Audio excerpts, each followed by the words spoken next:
What is going on YouTube? Jay here from MJTech today with another car stereo review. This one is also coming from iDoing. So far this is my third review for a car stereo coming from this particular company, and the reason is simple. They have great quality products and this is no exception. I already took a sneak peek inside of the box, and yes, this is another plug and play type of radio. This one here has a 9-inch display. It has an OLED panel, 720p. It comes with either Android 9 or Android 10. We will have to confirm that later after the installation. It does come with 4 GB of RAM, 32 GB of internal storage. You can upgrade the memory up to 128 GB, and it comes with a 4G modem as well. This one has 4 times 45 watt for the speaker powers. And it comes with a whole bunch of features that we know already. It comes with Carplay. You can do it wirelessly or wired. And it comes with Android Auto, only wired. Keep that in mind. So opening the box here, we get already, check this out, all the wires. We had the little 4G modem in case you want to hook it up to a service. So this is your antenna. You have the little modem where the SIM card goes, so on and so forth. We get here the standard GPS antenna as we usually get them. This is it right here. We also get the harnesses. Okay, this is in case you're adding accessories to the car. So you have this, very cool. Then we have the USB connections, very similar to what we have seen in the past.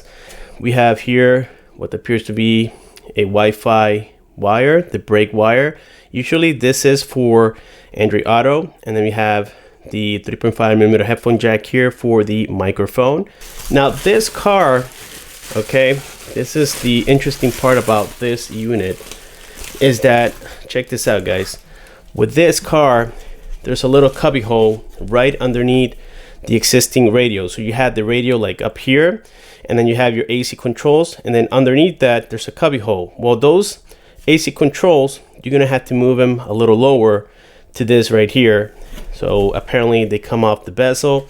You install them here, so you will no longer have the little cubby hole, the little compartment where you can put, you know, items on there like your phone or I don't know, spare change, whatever the case may be. Then that will no longer exist, and it'll be converted into the AC control, so that way you have a full screen on the upper side. And inside here we have the harnesses. Check this out guys. Alrighty, here we have a closer look at the unit. Once again, on the front here we have that 9-inch display, OLED panel with a resolution of 1280 by 720.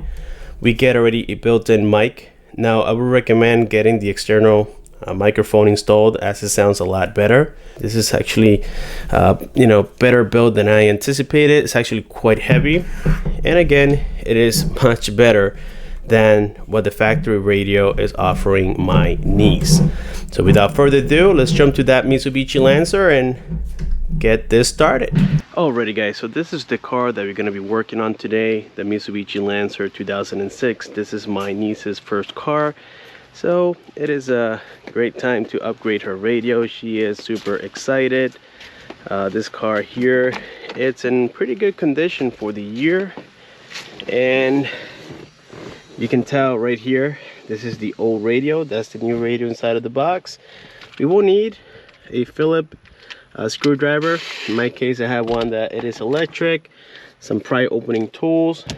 We have another pry opening tool here, and a set of mini screwdrivers like the flat ones and whatnot. But if you guys don't have it, a screwdriver should do. I just have these in case I, you know, ever need them. So without further ado, let's start here with the disassembly of the car. Alright, so first things first, we had to remove the knobs out of the bezel, and this is so that we can remove 2 Phillips screws that are holding the AC controls to this bezel. So now we grab that screwdriver. Let's make sure that it is in reverse. Now from here, all we have to do is kind of like pull it here towards these corners, and then grab your pry opening tool and run it along here the sides. Be gentle guys, This being a 2006, most likely the plastics are a little bit toasted from the sun. Just be gentle. And now we remove this hazard lights wire from the back, and boom, we already got the bezel removed. And now we have 4 Phillips screws here holding the radio in place. Let's go ahead and take those out as well.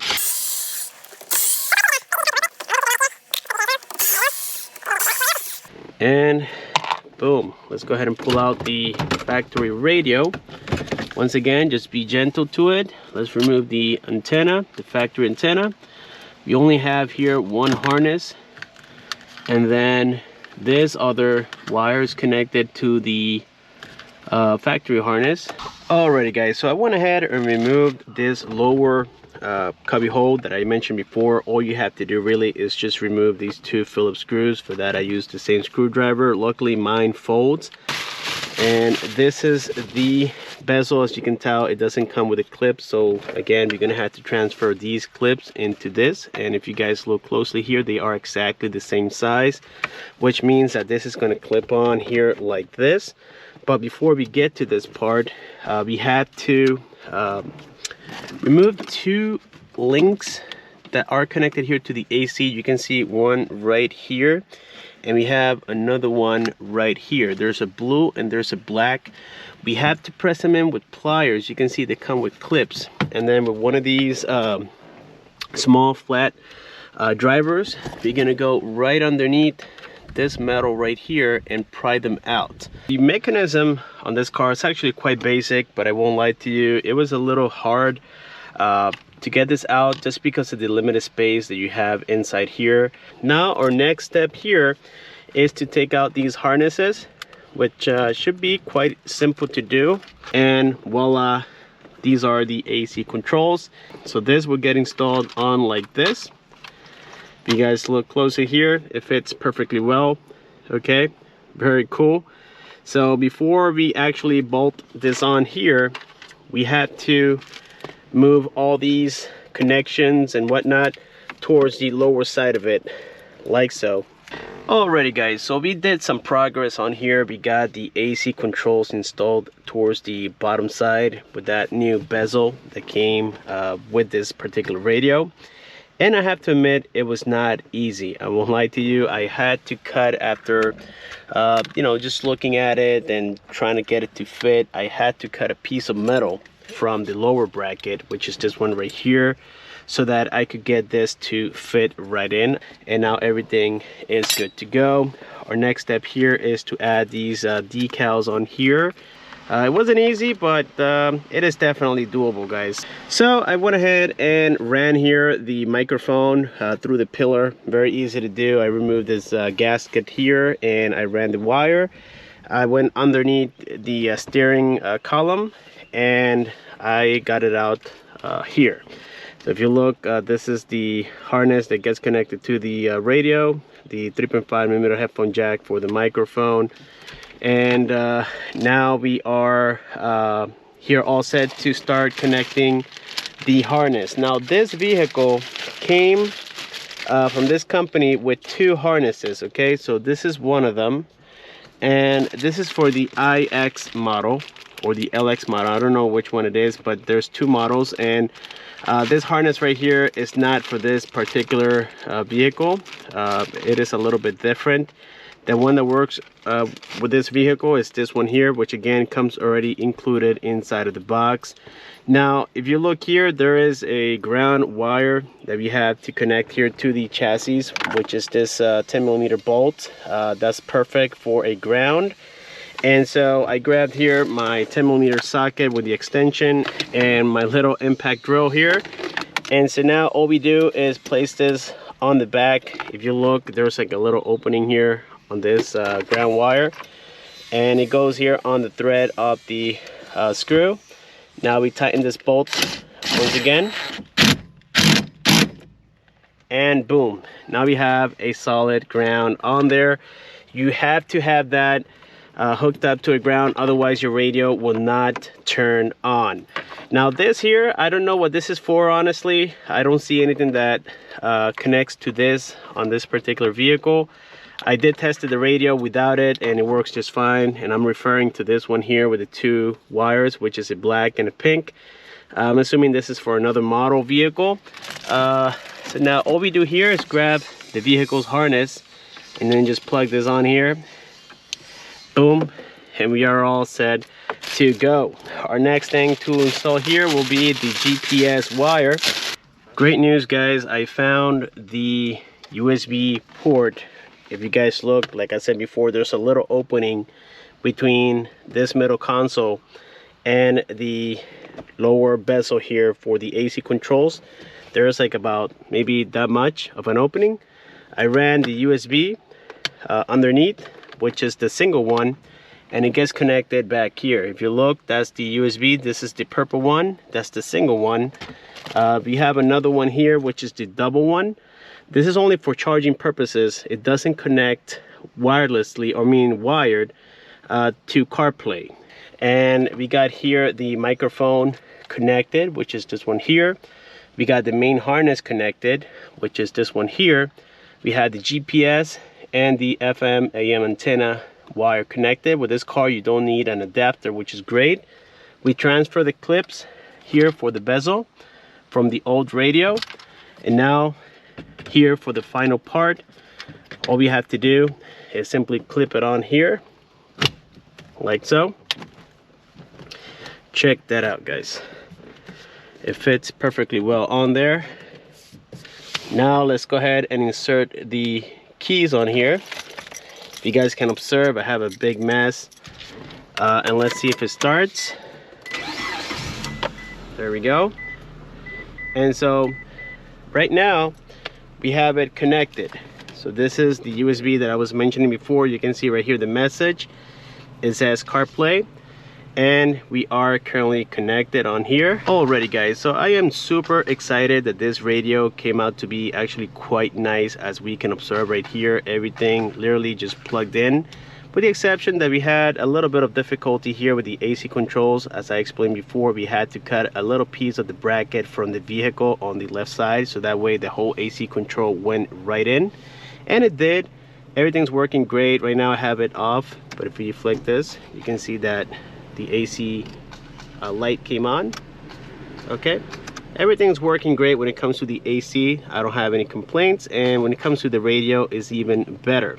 The only thing that we need to do on a separate video for this particular Android radio is to hook up a rear view camera, but I did hook up here the microphone.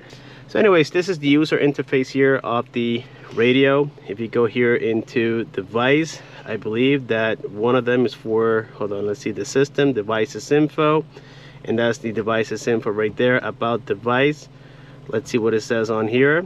And we do have Android 10, as you guys can observe right here.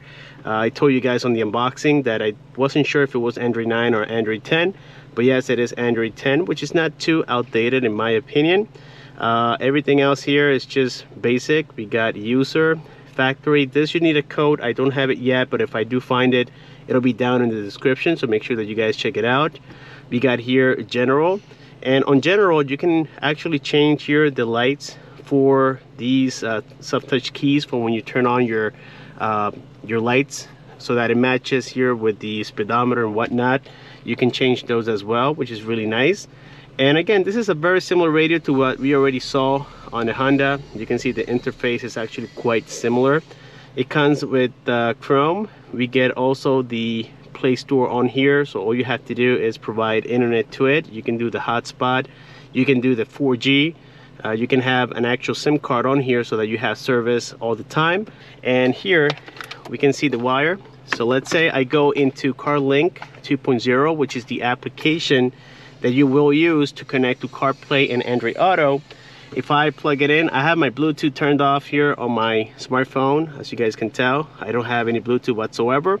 So if I plug it in, you will see how immediately it says connecting. And this method is my preferred method, plugged in, because it is a whole lot faster. Everything works a lot smoother being plugged in my opinion. I can recommend this 100%. As you guys can tell, I don't have any issues here whatsoever. And now if I want it wirelessly, let's say I unplug it, you can see how it says now waiting for the device to be connected. Let's go here into Bluetooth. Okay, let's go into settings, and then we're going to connect to this one that says SYU Android. We connect to it, and now it says connected. So all you have to do is just wait for it to be recognized, and boom, we are now connected, but wirelessly. Let's put on some quick music on here just to test it out. Let's see, last played. Let's do the same one I think I played earlier.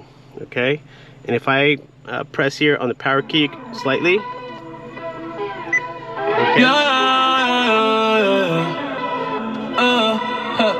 that's one of Bad Bunny's latest songs. Okay, you guys get the idea.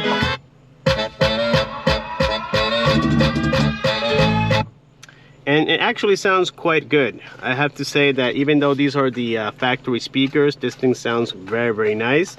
We have the FM radio here as well. That's working great.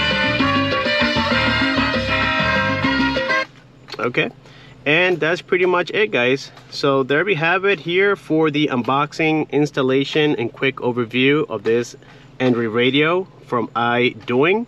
Make sure that you guys check them out on the link down below. They have great qualities. I love their units, and if I get an opportunity, I will continue to install these on family members' vehicles, as I do like them for myself. I have one on my Honda Civic 2005, and if this came out for the Pilot, I will have it on there as well. Very good radio, very nice quality. Let me know down below what you guys think. Don't forget to subscribe, comment, and share, and I'll see you on my next one.